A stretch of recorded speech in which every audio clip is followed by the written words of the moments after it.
pude sentir como si la vida se me iba. Dijeron que mi niño no iba a poder ver. Y le ofrecí al Señor mi vida a cambio de que ella se quedara.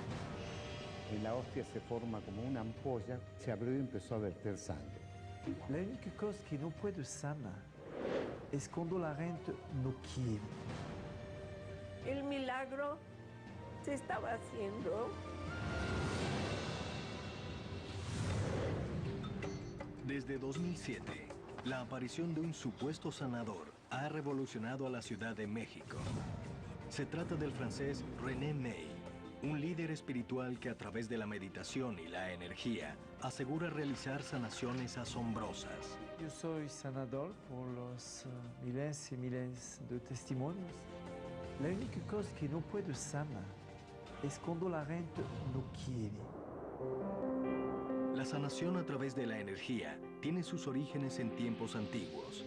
Los sabios rishis en India y los taoístas chinos fueron pioneros en estas prácticas milenarias. Con más de 5.000 años, la acupuntura china denomina chi a la energía vital que circula por el organismo.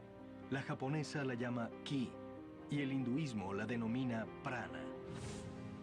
Estas corrientes sostienen que los sanadores transmiten energía universal al cuerpo del paciente, quien luego de lograr un equilibrio energético interno, origina procesos de revitalización física, mental y emocional.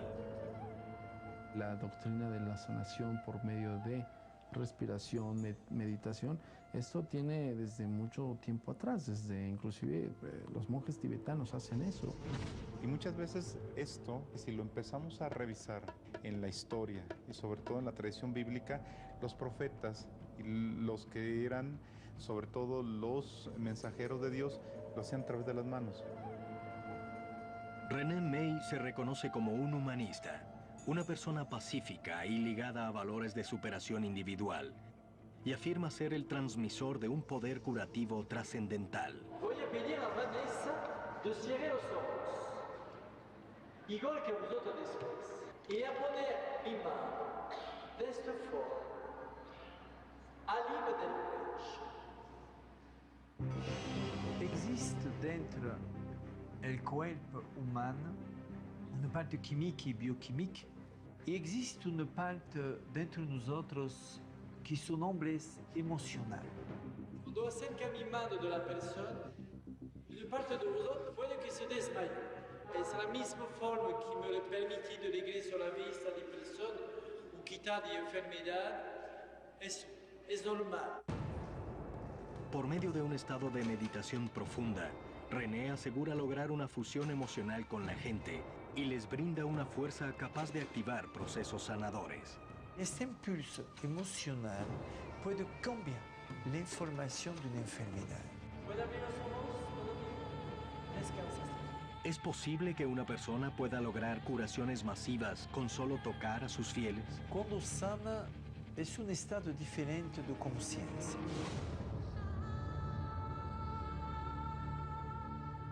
Relájense. René no se va a ir de este lugar hasta que no termine de sanar a todas las personas que hayan acudido. Según el francés René May, desde niño también cuenta con el don de la clarividencia. Es a raíz de este supuesto poder que fue adorado y cuestionado en su país natal al punto de ser expulsado de Francia para alojarse en la Ciudad de México. Yo nacer vidente, yo no nacer sanador. Es que a veces puede venir una imagen y de esta imagen va a venir una visión. En 2006, May se presentó en Costa de Marfil convocado por el presidente Gbagbo, quien había oído acerca de los aparentes dones de René. El país africano se encontraba en plena guerra civil. Veo dónde viene la fuente de la guerra. May proclama ser el responsable del cese de la guerra gracias a sus poderes extraordinarios. ¿Fue él quien verdaderamente provocó este desenlace? ¿O es su convicción parte de un delirio de grandeza? Los fieles, lejos de cuestionar cualquier afirmación de René, se entregan por completo a su líder espiritual. Tengo un cáncer de estómago desde hace 30 años. De las quimioterapias me mantenían controlada, pero no me quitaban la enfermedad. Hace 3 meses recaí y se agravó la tumoración, me inflamé mucho y entonces hoy vine a ver a René May. ¿Tendrá en sus manos René May el poder para sanar una enfermedad tan temida como el cáncer? ¿Podrá esta seguidora conseguir una cura que sirva para develar si el líder francés realmente cuenta con ese don?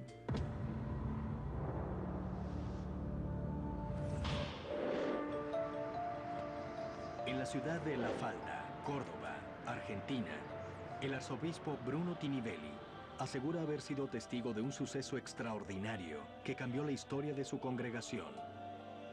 Según sus palabras, durante la misa del 24 de junio de 1973, la hostia que se disponía a preparar para la consagración milagrosamente comenzó a sangrar. Veo que en la hostia se forma como una ampolla y esa ampolla se abrió y empezó a verter sangre. Para millones de católicos en el mundo, la consagración de la hostia es una creencia fundamental. Según la Biblia, durante la última cena, Jesús fundó este sacramento cuando al tomar el pan y el vino pronunció: "Mi carne es verdadera comida y mi sangre es verdadera bebida". Guido Mazzotta es miembro de la Congregación para las Causas de Todos los Santos en el Vaticano y analiza este fenómeno como parte fundamental de la doctrina de fe para la Iglesia Católica. La hostia de la Eucaristía significa para la Iglesia Católica el sacramento que trae presente a Jesucristo en el mundo. La hostia vive en el corazón de los fieles. La hostia asume toda la esencia de la fe. La hostia sangrante es un milagro eucarístico fundamental, increíble. El milagro que ha hecho fue haber hecho volver al camino de Dios. A pesar de no existir pruebas concretas vinculadas con hostias sangrantes, los fieles les atribuyen cualidades extraordinarias. Pero, ¿existe realmente un mensaje oculto detrás de estos sucesos? Es una manifestación visible de la presencia real y divina de Jesús con su cuerpo, su sangre, su alma, su divinidad. El arzobispo Tinivelli dice ser un elegido, el guardián de un milagro que dio inicio a la Iglesia Misionera de Evangelización, donde practican la doctrina católica y apostólica fundamentada en las Sagradas Escrituras. Su testimonio ratifica que el asombroso hecho se suscitó durante una misa en el momento de la consagración.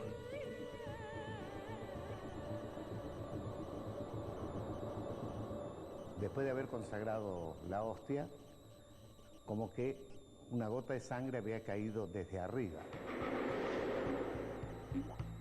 Entonces yo empecé a tocarme la nariz, mirarme las manos, y después, cuando ya me fijo bien, veo que en la hostia se forma como una ampolla, y esa ampolla se abrió y empezó a verter sangre. Bruno asegura que en ese momento todos los presentes entraron en un estado de trance. Cada uno tuvo visiones diferentes. El mismo arzobispo experimentó sensaciones fuera de lo común. Yo veía a Jesús suspendido sobre el altar, alcanzaba a ver sus pies con las heridas de los clavos y su túnica que estaba todo alrededor del altar.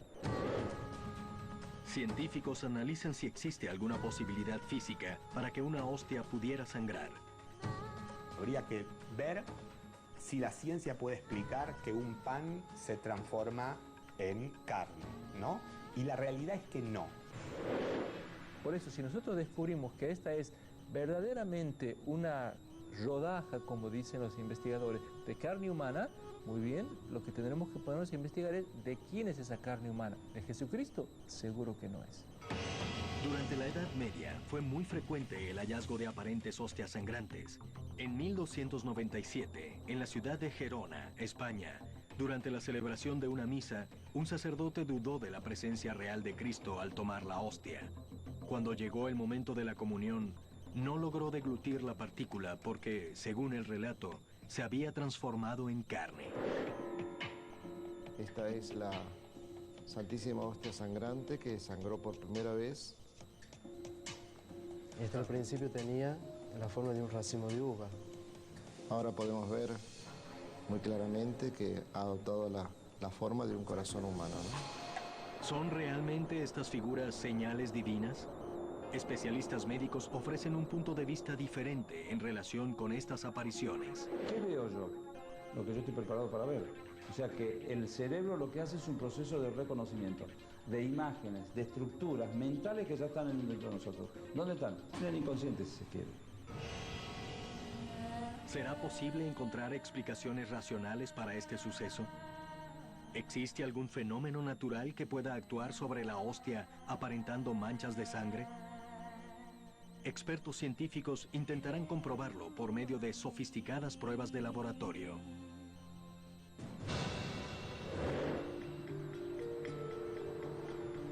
Los fieles muestran una devoción incondicional por René May.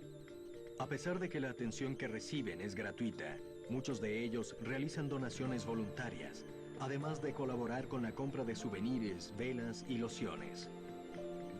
¿Qué provoca René cuando toca a sus fieles? Vi una luz muy grande y luego me quedé en un estado de paz muy especial. Yo sé que ella está sanando. Sí, esto es cuestión de fe y tengo mucha fe en que sí. ¿Por qué una persona deposita toda su fe en alguien que garantiza una cura mediante métodos poco convencionales? ¿Es la desesperación el motor que los impulsa hacia esta búsqueda? Cuando la gente busca un milagro ante situaciones límites, da la impresión de que el milagro ya no es algo forzado, sino es algo innato en el ser humano que surge en el momento de mayor necesidad. Para atender estas necesidades se han fundado alrededor de 500 centros humanitarios, donde los voluntarios aplican las técnicas de sanación que aprendieron de René May. Estas terapias consisten en tocar y dar amor a los enfermos que visitan el lugar. ¿Puede esta acción provocar una cura? Si los voluntarios son los encargados de recibir y atender a los fieles, ¿podríamos deducir que cualquier persona tiene la capacidad de sanar? Yo creo que hay exámenes más minuciosos que se le podrían hacer al señor René May para determinar qué tipo de curación es lo que realiza, porque él se autonombra humanista sanador. Hay sanadores también que son charlatanes. Y hay gente que creyendo en que una persona le puede sanar, queda eventualmente sanada por un tiempo, pero luego va a recaer. Sin embargo, existe una devoción absoluta hacia este presunto sanador. El caso de Diego, un niño con graves problemas en la visión, da muestras de esta fe. Yo me di cuenta que Diego no veía porque no me miraba a mí a los ojos, o le pasaba yo un muñequito o algo enfrente de él y no lo seguía. Los estudios realizados encontraban en Diego cicatrices en la retina que anulaban su visión. La abuela del niño también fue protagonista del sufrimiento que vivieron en ese entonces. Desgraciadamente dijeron que mi niño no iba a poder ver. Yo lloraba casi diario. Y yo le pedía mucho a la Virgen y a Dios nuestro Señor que nos ayudara a sobrellevar eso. Una amiga de la familia, al conocer la situación de Diego, recomendó ver a una persona que visitaría la ciudad ofreciendo curas milagrosas. René May se presentaba por primera vez en la ciudad de Cuernavaca. Confié plenamente en mi amiga, lo llevé a donde estaba René May. Al llegar al lugar, descubrieron que se trataba de un evento privado. Norma se rinde y piensa en irse, pero su madre insiste, y en un acto de desesperación y enojo, decide no moverse del lugar hasta verse cara a cara con René May. Dijo mi hija, pues vámonos.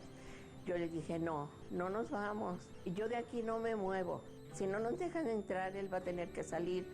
Finalmente logran entrar, con la esperanza de que Diego reciba un milagro de sanación.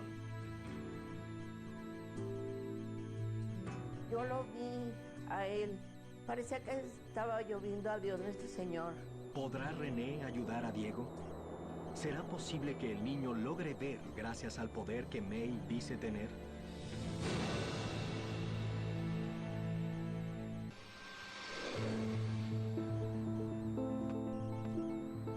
Hasta la actualidad, el fenómeno de la hostia sangrante ocurrido en la ciudad argentina de Córdoba no ha sido reconocido por el Vaticano. Sin embargo, los devotos siguen sosteniendo que Dios se ha manifestado a través de la hostia. ¿Por qué afirman tan fervientemente que es obra de un ser que consideran superior? Dios no se hace presente a través de estas cosas. El potenciador del milagro es la fe de la persona. Cuando uno cree una cosa, existe. El caso de Carlos lograría que los devotos de la hostia creyeran aún más en su presunto poder. Me acuerdo de la enfermedad de mi hermano, que él se hinchaba mucho y que, bueno, que tenía la enfermedad esta, que era nefritis. La nefritis es una inflamación del riñón que puede llegar a causar la muerte. Los síntomas que la caracterizan son hinchazón generalizada, fiebre y escalofríos, entre otros. Alberto Pacheco, uno de los médicos que intervino en el caso, da detalles del cuadro que Carlos presentaba. Tenía edema en los párpados y a nivel escrotal. Luego se fue agravando el cuadro y aparece una proteinuria importante, o sea, la pérdida de proteínas por orina. Carlos contaba con 8 años cuando enfermó, y entre tratamientos e internaciones constantes, su sufrimiento y el de su familia no encontraba descanso. Mi esposo le dijo al doctor, vamos a hacer un trasplante, doctor, yo dono mi riñón. El doctor le dijo que no hacía falta porque lo mismo se iba a morir. Las esperanzas se desvanecían para los especialistas. Carlos no viviría más de 15 días. Lo envié a la casa, dado de alta, porque no había más nada que hacerle ya. Yo me fui al fondo y lloraba porque él se veía. El padre de Carlos nunca se rindió y frente al trágico pronóstico que los médicos anunciaban para su hijo, buscó una alternativa. Un amigo le habló del arzobispo Bruno y del singular fenómeno que su iglesia albergaba. Un día, una persona de la ciudad de Córdoba traía una ropita, una camisa del niño, y me acuerdo que pusimos la camisa sobre la hostia sangrante.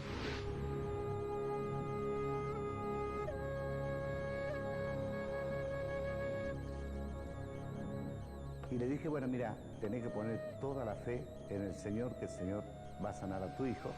El padre vuelve a su casa con la ropa bendecida, alojando la esperanza de que la hostia sangrante sanará definitivamente a su hijo enfermo. Recuerdo que nos sacó al fondo de la casa, que teníamos un patio, y nos hizo arrodillar a mi padre.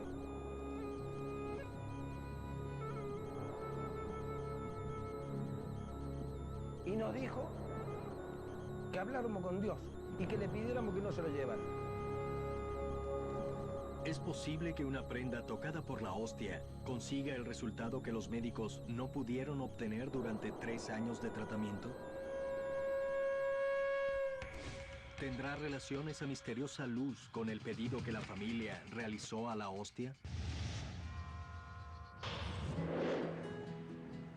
En la Ciudad de México se encuentra el templo de San Judas Tadeo, uno de los santos más populares del país, debido a los numerosos milagros que le adjudican sus fervientes devotos. Cuando mis padres entraron a terapia intensiva a verme, a echarme porras, cuando les vi su cara destrozada, ellos tratando de disimular esta alegría, yo dije, sí está grave esto. La gente estaba afuera en oración y pidiendo todos los días a mis San Juditas, y este San Judas que es el señor de los casos difíciles. Judas Tadeo fue olvidado por los fieles durante mucho tiempo porque lo confundían con Judas Iscariote, el que había traicionado a Jesucristo. Fue hasta el siglo XVI cuando algunas de las religiosas místicas dicen haber tenido apariciones de Jesucristo pidiéndoles que enseñaran a los fieles a pedir la invocación divina a través de San Judas Tadeo. La devoción a Judas Tadeo se popularizó gracias a Santa Brígida de Suecia, una santa del siglo XIV que, según el relato, un día tuvo una visión en la que Jesús le decía: cuando quieras algo difícil, pídelo a través de Judas Tadeo. Su acción de confianza hacia la persona de Judas Tadeo da grandes beneficios o grandes milagros. La famosa actriz mexicana María Fernanda Quirós es internada en un hospital por una inflamación de vesícula. Los médicos deciden operarla cuanto antes para evitar que se complique su salud. Después de esa operación se vino declinando todo su salud para abajo porque vino como una infección en todo su organismo. Dejó de funcionar prácticamente órgano por órgano. Los especialistas, desesperados y sin saber con certeza qué le sucedía, deciden hacerle una serie de estudios para determinar por qué su salud empeora a cada minuto. No encontrar qué es lo que le sucedía a Fernanda es lo que nos pareció muy alarmante, ¿no? Yo la veía anímicamente apagada. Su mirada triste, empecé a ver mal. Debido a las complicaciones que presenta María Fernanda, los médicos optan por trasladarla a un hospital de mayor complejidad. Pasé a la capilla de ese hospitalito y fue de... Bueno, no sé qué esté pasando, por qué me van a trasladar, no estoy entendiendo nada, pero... San Juditas, échame la mano, cuídame, quédate conmigo. La joven actriz está tan delicada que no pueden esperar a que aparezca una ambulancia para trasladarla. Su salud desmejora rápidamente. Todo su cuerpo colapsa y las drogas que le proporcionan no surgen efecto. Me llené de 800 mililitros de agua en el pulmón derecho.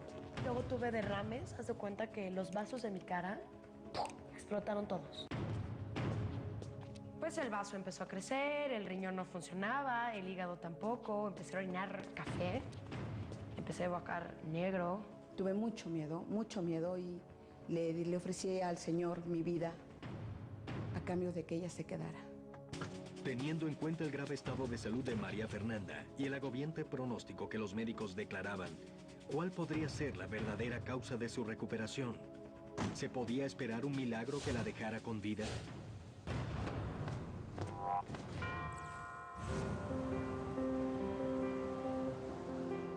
En busca de una cura milagrosa, Norma y su madre llegan a May, esperando una bendición que le devuelva la visión a Diego. Yo tenía a Diego cargando, puso su mano René May en los ojos de Diego y su mano en mi corazón. Al verlo, dije, sí, se va a poder. Desde ese momento dejé de llorar. Siempre tuve la fe y la confianza en que iba a ser un milagro. A las pocas semanas de este encuentro, Diego comenzaba a dar signos que sorprenderían a su familia. Yo fui a un centro comercial y le mostré unos juguetes a mi hijo y él tomó el más luminoso, lo jaló hacia él y ahí fue cuando me di cuenta que Diego podía ver. El milagro se estaba haciendo. ¿Cómo actúa la energía que René May dice transmitir para lograr que Diego vuelva a ver? ¿Existe realmente esta interacción energética? No puedo negar que una persona tenga una capacidad energética para otra. Yo tocando a alguien con un dedo puedo hacer que reaccione un montón de cosas. Estudios médicos sostienen que en casos como el de Diego, pocos métodos podrían regenerar sus células dañadas. Una posibilidad es a través de la utilización de células madre. ¿Podrá generar René a través de la energía que asegura emitir el mismo efecto? El doctor Alexis Bolio Galvis, director de la Universidad La Salle de México, se encarga de volver a estudiar el caso del niño, determinando nuevas conclusiones. Después de revisar los estudios de Diego, determinamos en específico que tiene dos problemas oculares. Uno es el estrabismo y el otro es la presencia de un vitrio primario hiperplásico. Y solo un 10% de los niños que presentan esto tienen cierta regresión de la enfermedad que les permite tener una mejor visión. ¿Puede el caso de Diego formar parte de este mínimo porcentaje? De ser esta la verdadera razón para su mejoría, ¿por qué la primera respuesta a estos hechos siempre se vincula a un milagro? Sacamos las fichas y tú sacas las cartas. Diego, ¿me puedes dar a mí las fichas azules? Sí, pero la buena sí. Dios me puso a René en mi camino para que Diego se sanara, para que se hiciera el milagro que Diego pudiera ver. Desde su aparición en la Ciudad de México, René ha sido criticado recurrentemente por la opinión pública. No obstante, Algunos representantes de la Iglesia Católica reconocen gran parte de su obra. René puede hacer que una persona que quiere curarse pueda tener esta sanación. Exactamente lo que hacía Cristo. Yo le llamaría más a René May, con todo respeto, como estos televangelistas, ¿no? Es como para decir, bueno, nada más porque sale en televisión ya es sanador. Aquí la pregunta sería, ¿qué tipo de sanación está haciendo? Después de su recuperación, Diego nunca volvió a someterse a estudios que comprobasen una cura definitiva. ¿Habrá sido realmente René May el responsable de esa proclamada sanación? El líder espiritual francés enfrentará avanzados estudios de laboratorio que intentarán poner luz sobre ese misterioso enigma. En la Ciudad de México, la iglesia de San Hipólito es más conocida por todos los devotos como el Templo de San Judas Tadeo. Todos los 28 de cada mes, miles de fieles se acercan para venerar al santo. Cada devoto, cada devota sabe que San Judas Tadeo como intercesor actúa en su momento haciendo obras milagrosas, ¿verdad? Que trascienden la razón. ¿Puede esta figura religiosa ser la responsable de los milagros que le atribuyen los fieles de San Judas Tadeo? La Iglesia siempre ha enseñado desde los primeros siglos a rezarle únicamente a Dios. Los santos no pueden hacer milagros, porque son seres humanos, y un ser humano no puede hacer un milagro. El estado de salud de María Fernanda es crítico. Su inflamación de vesícula derivó en mayores complicaciones. Los médicos están desesperados. Saben que a cada minuto que pasa, la joven está más cerca de la muerte. Hubo un momento en el que pensamos que María Fernanda iba a fallecer, se lo dijimos a la mamá así, estuvo muy, muy delicada. Yo exploté y les dije que a mí no me importaba lo que me estaban diciendo, que a mí me salvaban a mi hija, que me trajeran al Santo Papa o a quien me tuvieran que traer, pero que salvaran a mi hija. María Fernanda se encuentra en terapia intensiva y siente que sus energías se acaban. Por primera vez baja los brazos y vive una experiencia a la que hasta el día de hoy no le encuentra explicación. Que no sé en qué momento, pero yo me vi reflejada a mí. Yo me paré enfrente de mi cama y me vi a mí. Y ya, eso es lo único que me acuerdo, que pude sentir como si la vida se me iba.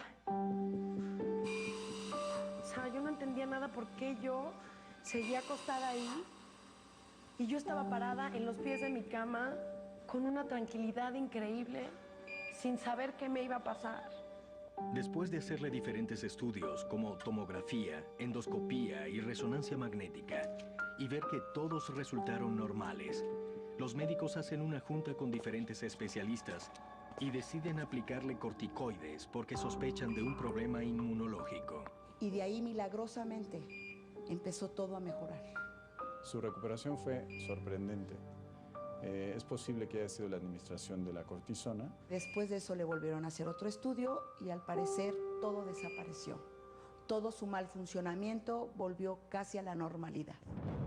¿Existe alguien con la suficiente autoridad como para discernir qué es un milagro y qué una sanación atribuida a la ciencia? ¿Es posible que el médico y su paciente tengan la misma apreciación frente a un hecho de esas características?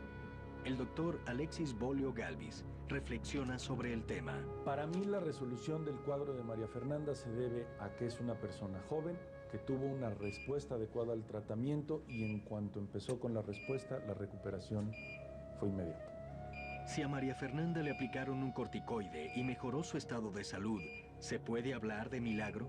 ¿Cuánta responsabilidad tiene la ciencia y cuánto la fe de las personas en la recuperación de un paciente? El médico lo considera un tratamiento adecuado para una enfermedad muy grave. La persona que tiene una fe, que tiene una creencia, que tiene una cultura, lo determina como un milagro. Pues le tengo que agradecer a mi San Judas, que intercedió por mí y que nunca me soltó de mi mano y que estuvo a cuidado de mi salud y que me dieron una segunda oportunidad. ¿Se pueden tener dos interpretaciones diferentes sobre un mismo hecho? ¿Cómo se determina si el motivo de esta recuperación fue a causa de un milagro o la respuesta correcta a un medicamento? La fe es una caja negra, es algo que no se entiende, que no se comprende, más que se va a vivir y de alguna manera no se va a cuestionar. Mientras los fieles sigan adjudicándole al santo de las causas difíciles poderes sobrenaturales, la iglesia de San Judas Tadeo seguirá recibiendo todos los 28 de cada mes a miles de devotos en busca de un milagro.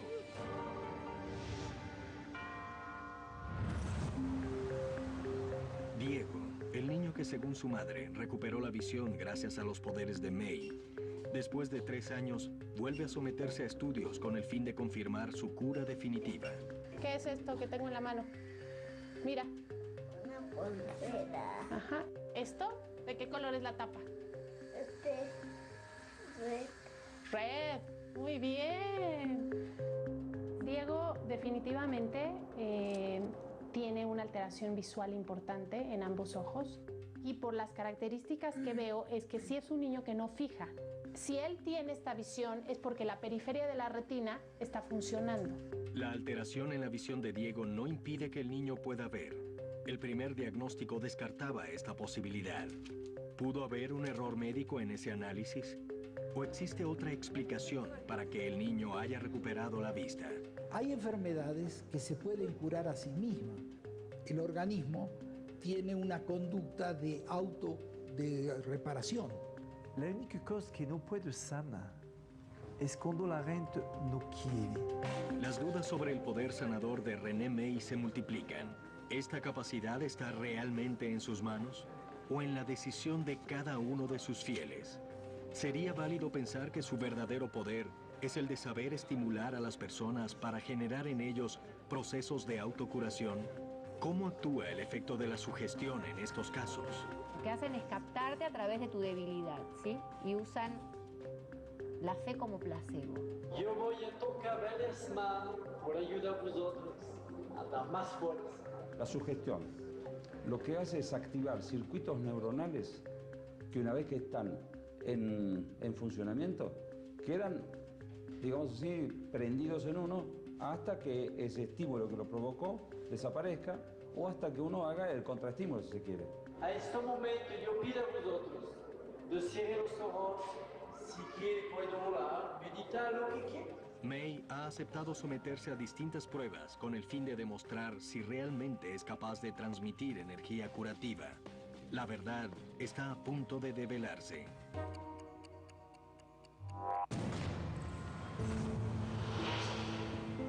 Los pobladores de la ciudad de Córdoba estaban a punto de conocer una historia sorprendente.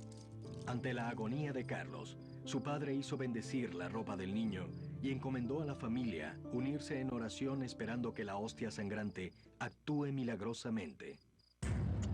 Una fuerte luz proveniente de la habitación de Carlos llama la atención de su familia. El tan esperado milagro, según ellos, se podría estar produciendo. Carlos dijo que tenía ganas de ir al baño. Empieza a orinar en forma abundante y en 12 horas pierde 10 kilos de peso. Los síntomas de la enfermedad comenzaron a desaparecer lentamente. Carlos se estaba sanando para el asombro y la felicidad de su familia. Y a los 10 días el niño estaba totalmente sano. Le hicimos 2 o 3 estudios más y nunca más. Nunca más hasta el día de hoy, que tiene 47 años. Hoy, Carlos recuerda cómo vivió esos días de agonía y reconoce su cura como una obra del milagroso poder de la hostia sangrante. Lo que recuerdo, cierto, era molestia. Y los veía a mis padres, a los dos estaban desesperados. Hasta que conocieron a Monseñor Bruno. Yo me curé de mi enfermedad gracias a la hostia sangrante.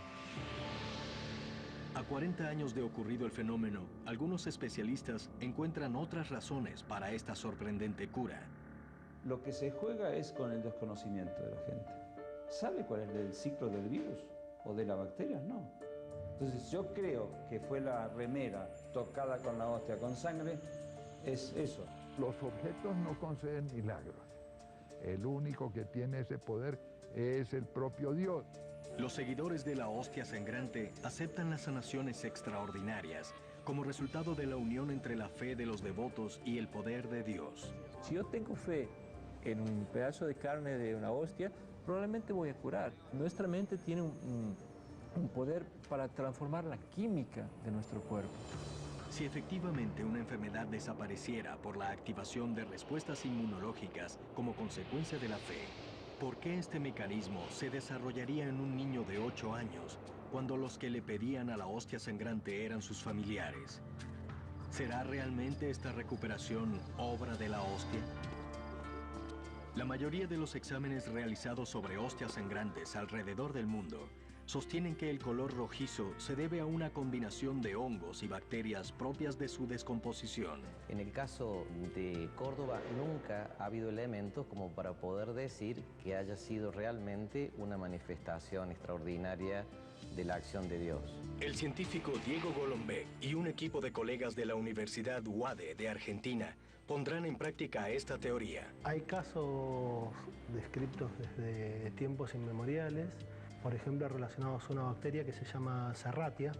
Es una bacteria que tiene la posibilidad de generar un pigmento rojo. Mirá, si querés, acá tenemos algún cultivo. El pigmento rojo que se ve es producto del pigmento de la bacteria. ¿Y esto te parece un buen medio para que crezca una bacteria? En condiciones de humedad tiene las posibilidades de crecimiento para muchas bacterias. Próximos análisis intentarán comprobar si la hostia sangrante es en realidad un fenómeno causado por estas bacterias. ¿Podrán estas pruebas acabar con toda una creencia religiosa milenaria? Teniendo en cuenta las características que una hostia común y corriente muestra al ser afectada por una bacteria, Golombek, junto a un grupo de reconocidos científicos, realizan una serie de novedosos experimentos que procurarán descubrir nuevas alternativas para explicar el fenómeno de las hostias sangrantes alrededor del mundo. Van a ser los dos experimentos distintos. Exactamente. En el primer caso, la idea es ver si la hostia permite el crecimiento de organismos similares al que nosotros estamos esperando, de color rojo u otros colores. Y en el segundo experimento vamos a ver cómo crece el organismo que nosotros pensamos que genera ese color. Perfecto. El experimento consiste en inocular, o sea, sembrar, plantar por encima de la hostia esta bacteria colorada llamada Serratia marcescens. Una vez preparadas las hostias, son depositadas en una estufa de cultivo a una temperatura de 25 grados, logrando el ambiente ideal para el crecimiento de estas bacterias. ¿Cuánto puede durar una hostia sin descomponerse? Mientras no tenga humedad agregada, sería factible que durante un tiempo bastante prolongado pudiera existir sin degradación. ¿Y el color se puede mantener también? Y el color, mientras no esté expuesto a la luz, se puede mantener. Después de 24 horas, los científicos se preparan para conocer el resultado de su prueba. ¿Qué grado de similitud encontrarán con las manchas de la llamada hostia sangrante? Crecieron hongos, cada uno de esos pertenece a algún microorganismo que habría que averiguar cuál sería posteriormente. Estas hostias no tuvieron nada, simplemente estuvieron con medio de cultivo. Exactamente. Las otras estuvieron en contacto con la bacteria roja y se puede ver que en el lugar a donde más hubo contacto con la bacteria, se observa más crecimiento, y en los lugares a donde menos contacto hubo, hay un menor crecimiento. Esta es una interpretación posible de la hostia sangrante. Una hostia que tiene una contaminación bacteriana con un color rojizo y que se mantuvo en las condiciones adecuadas para que por 40 años tanto la hostia como el color rojizo se mantuvieran intactos. Un análisis sobre la supuesta hostia sangrante dejaría al descubierto la verdad de este misterio. Mientras Tinivelli se niega a exponer la hostia a cualquier tipo de examen por miedo a provocar el deterioro de la misma, la ciencia y los escépticos seguirán dudando sobre la existencia de un verdadero milagro.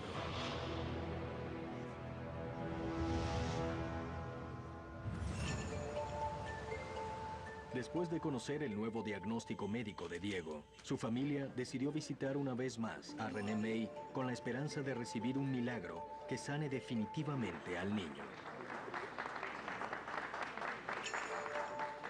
Bien, buenas tardes a todos. Ahorita voy a recibir un niño que tenía un problema de salud y que está mejor ahorita, que nace ciego. ¿Cómo está? ¿Cómo estás? Bien. ¿Y tú? ¿Logrará René May sanar definitivamente al pequeño Diego con esta nueva consulta? La veracidad de los poderes curativos atribuidos a May continúa siendo un misterio. Para terminar con tantas interrogantes, la médica Ileana Giselle Sierra le practicará estudios en la Universidad de La Salle. Por primera vez, el autoproclamado sanador francés acepta someterse a una serie de testeos médicos que determinarán si posee algún tipo inusual de energía en su cuerpo. Estos electrodos son los que van a transmitir la energía y la electricidad de nuestro corazón a la pantalla, para que nosotros podamos interpretarlo. Listo, René. Acabamos de terminar de colocar el electrocardiograma y ya se ve el estudio. Está funcionando muy bien. Acá arriba podemos ver la frecuencia cardíaca del corazón. Tienes una frecuencia entre 69 y 70 latidos por minuto, que es lo normal en una persona en reposo. Entonces, ¿estás listo para entrar en meditación y ver qué es lo que sucede con tu frecuencia cardíaca y tu corazón? ¿Sí? Luego de establecidos los parámetros que René ha presentado en estado normal, se dispone a demostrar sus presuntos dones curativos. ¿Podrá René May justificar su fama de sanador milagroso? ¿O los resultados probarán que es, como muchos suponen, un verdadero farsante? Ahora, la médica Ileana Giselle Sierra, perteneciente a la Universidad Mexicana La Salle, se propone verificar cómo es la respuesta inmunológica de May cuando algún cambio notorio en su cuerpo ocurre durante el estado en el que él dice conseguir capacidades sanadoras maravillosas. Cuando entró en un estado de meditación, la frecuencia bajó entre 65 y 70 latidos por minuto. En conclusión, encontramos que los dos estudios realizados a René se encuentran dentro de parámetros normales en cualquier persona común y corriente. Los resultados obtenidos tras los estudios no dan signos de que René May posea capacidades extraordinarias o llamativas para la medicina. Sin embargo, es posible que la ciencia, por medio de análisis físicos, pueda desechar poderes que quizás excedan el ámbito de la razón. Para mí, sana una persona es sana una persona ciega, una persona que tiene un cáncer, un tumor, una enfermedad que no tiene curación. Para mí es una sanación. Y eso funciona con la fusión emocional de amor con la reina. La madre de Diego deposita toda su fe en manos de René para que le devuelva finalmente la visión completa a su pequeño hijo. Bien. ¿Y tú? ¿Y te chupó? Tú le hiciste la sanación, ya ve muy bien, gracias a Dios ve muy bien ahorita. Qué bien. Gracias a ti. Qué bien. Pero todavía tiene un problema en el ojito derecho de la mácula. Ok. Que voy a retocar otra vez. Que va a ser mejor. Gracias. ¿Por qué los creyentes buscan una salvación en un sanador? ¿Se puede afirmar que la espera de un milagro es una forma inconsciente que los fieles utilizan para negar la realidad?